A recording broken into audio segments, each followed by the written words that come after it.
You were sentenced to the longest sentence of all the LaRouche associates, 77 years. Just an incredible miscarriage of justice, injustice. All the people I met in prison would say, 77 years, how many bodies do you have? How many did you kill, you know? You know, I mean, and I read these things like how you trained yourself to sleep during the day so that you could study at night, because you didn't want to be disturbed by the daytime noise, you know.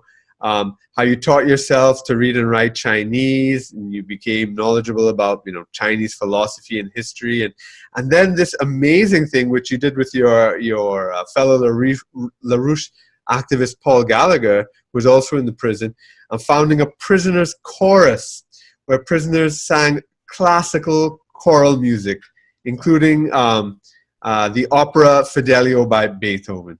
And you wrote your book at the time. I mean, this points to an entire. I mean, this was a great moment. It's very emotional for me actually to think about it. But these were child molesters. I don't know. I was in a lower security prison at that time. There probably weren't any mass murderers. I'd had many people around me who were mass murderers in the higher security prisons. But you know, these were people with serious crimes. So you were mixed with like really bad people? In the other prisons, oh yeah. I was in a high security prison most of the time. Wow. And they're not, most of them are not bad people, you know. Right. I mean, people who've committed bad crimes, let me say. Yeah. But anyway, at this prison, when Paul and I were together at this one prison, these were people who'd never sung any. There's one guy who was a good singer and also a musician. And one guy who had never sung before, but he played violin. But otherwise, these are just people from all over the world, African, South American, many Americans, about 18 or so altogether, who agreed when we said, okay, we'll teach you to sing. You've never sung? Okay, we'll teach you. And I had been trained by a great... How did you even broach the idea? Well, we have choruses as part of our work. We now have community choruses in New York and in Leesburg and Virginia. But in the prison, how did you even start that conversation? I told people, I just went around and, do you want to be in a chorus? I'll teach you to sing. And some of them were hard nuts and were hard to teach to sing.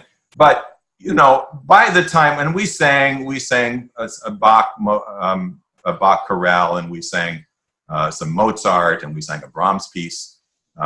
And other classical pieces. And as you mentioned, the high point was, if you know the opera Fidelio, Beethoven's only opera, there is a scene called The Prisoner's Chorus. Right.